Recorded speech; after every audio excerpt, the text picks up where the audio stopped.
Is there one thing that just jumps out at you in your mind right now as you're walking off, just watching the football part?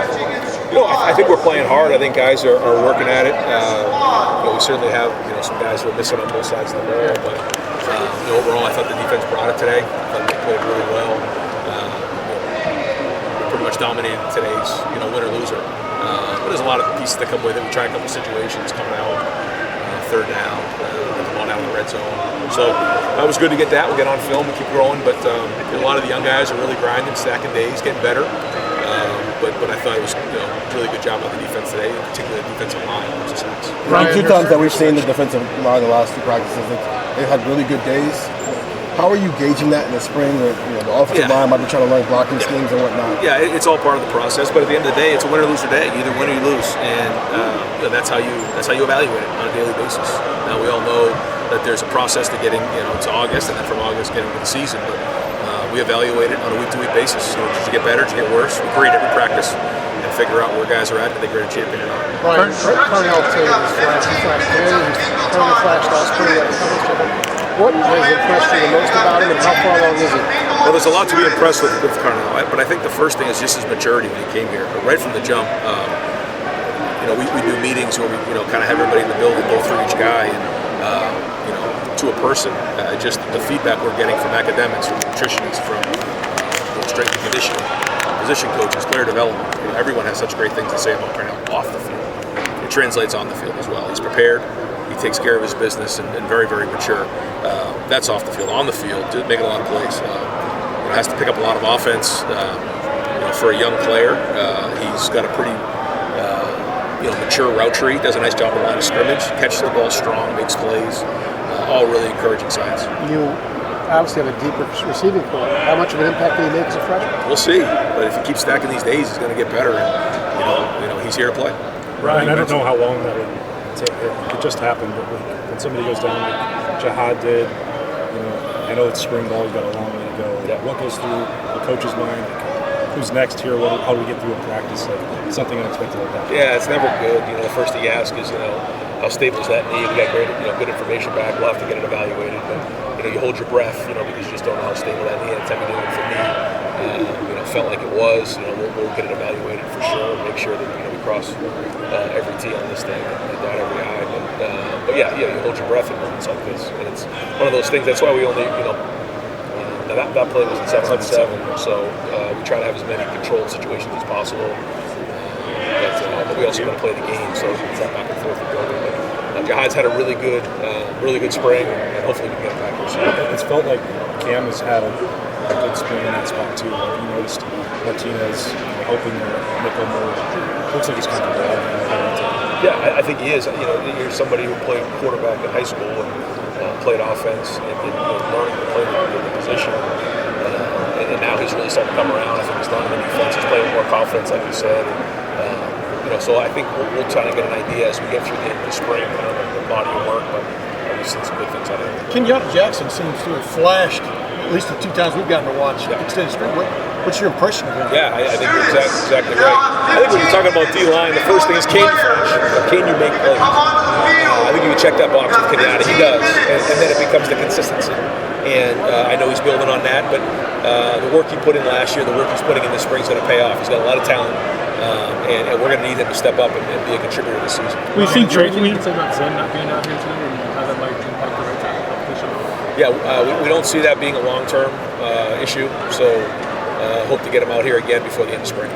Brian, you mentioned the importance of getting consistency inside from the start of the practice to the end. It looked like Mike, Tyler, and Ty all flashed from start to finish. Yeah. Just going to talk about their growth in that aspect of it. Yeah, I think when you look at the inside guys between Ty, between Tyleek, Mike, Jaden, even some of the younger guys like Hero, they're stacking days and they're putting in, a lot of plays back to back to back. And so that's part of playing on the D-line. It's one thing just to go in there for a series and flash, like we just talked about. It's another thing to grind and do the dirty work. You're starting to see that out of that group. And they're getting calloused. And I think that's going to really pay dividends down the road. What do you think of the day the quarterback side? Hard to tell. Some things that when you take a sack, Was somebody open? You have to look at it on film. It's hard. That's why I have that iPad out there to try to see, can I get upset or not? Because what you don't want to do is throw into a crowd when there's nobody open. We are down some receivers, but then there's times where guys are open and they have to let it go, and so if they're holding on to it too long, that's a mistake. So, it wasn't ideal. Anytime the offense doesn't win, it's going to be the quarterback's responsibility to lead the team down the field, but we'll have to look at the film and see how it was. Devin Hayden and Chip Traynor both seem to have good day-to-day. Do you agree? They're out here every day. They're practicing, they're grinding, and they're guys that you can count on. You see that today. Chip took a lot of reps right there and finished off the drive. And so he's put in a great off-season. He's healthy again, and that's great. So, but he and Dallin ran really hard today. I thought it was good. It looked like Trayvion's progressing some individual stuff early on. As he come, man, it was great to see. Great to see Trey out there in individual drills today.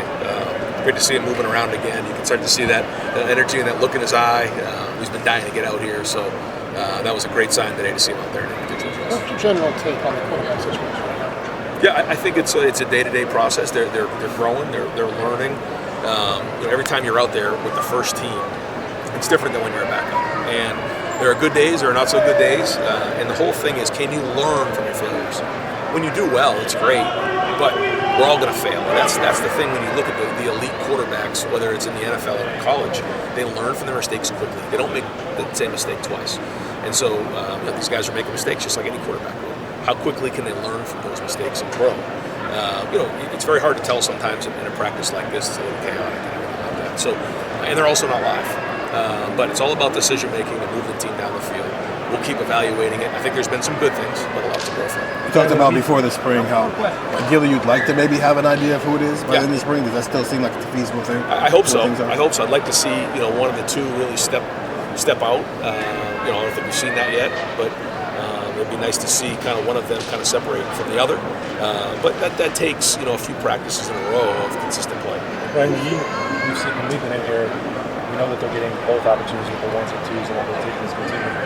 Is there a part of you is there a temptation that's like, I think these guys are playing well, but I'd like to see them do more with the ones? And do you have to fight against that, or is it easy for you to say, this is our plan, we're going throughout spring this way? Yeah, I think you have to stay consistent with that because when you take the body of work as a whole, then you kind of it's comparable. When you start to lean one way or another, then it's not really fair on one side or the other. So we'll keep doing that. There's some days though at a practice where we'll give one, there'll be a bunch of reps with the ones, and then it kind of offsets the next day. But there's a significant drop off with the twos. So you want to make sure you can figure that out. And over the years, we've done the same thing with other quarterback battles. I remember when CJ would be with the twos, he would still move the team down the field. And so that's something that you just look for in a quarterback. Ryan, you start to see the things that you want to see from the entire day being there. We're seeing that translate to the entire building, seeing guys just be competitive. Yeah.